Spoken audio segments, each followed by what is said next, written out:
आमर केंद्र एवं राज्य रे बीजेपी सरकार करिछि एवं से माने कहिके आस्थिले जे आमे अच्छे दिन आनिबु एवं महंगाई बा दरदाम वृद्धि को नियंत्रण करिबु किंतु एई सब कथा केवल कथारे रही जाइछि एवं वर्तमान जो परिस्थिति समग्र भारत वर्ष रे इन्फ्लेशन रेट जो भली भाव रे बढ़ी बढ़ी चलछि एवं विशेष करिकी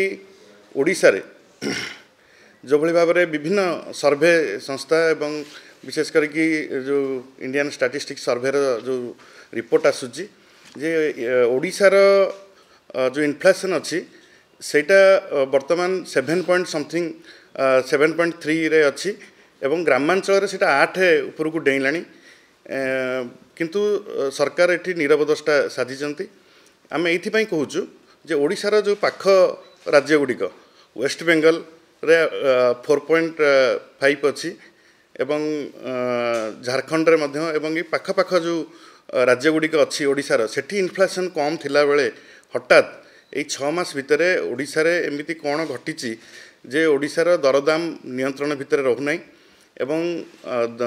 विशेष करिकी ग्रामांचल रे जो भली भाव रे आश्चर्यजनक भाव रे एटा जोटा कहउथिले देवी मिश्र महोदय जे ओडिशा वर्तमान समग्र भारत वर्ष रे इन्फ्लेशन रे द्वितीय राज्य दरदाम वृद्धि रे एवं ग्रामांचल रे जदि देखिबा से भी मध्य द्वितीय स्थान रे अछि तेणु ये इन्फ्लेशन रेट जदि एते मात्रा रे बढ़ुची ओडिशा रे केवल किंतु हेराज पाख आंध्र प्रदेश तेलंगाना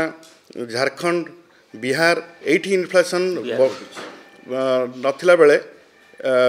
ओडिशार इन्फ्लेशन हठात एते मात्रा रे बढ़ी जिबा ये गोटे चिंताजनक व्यापार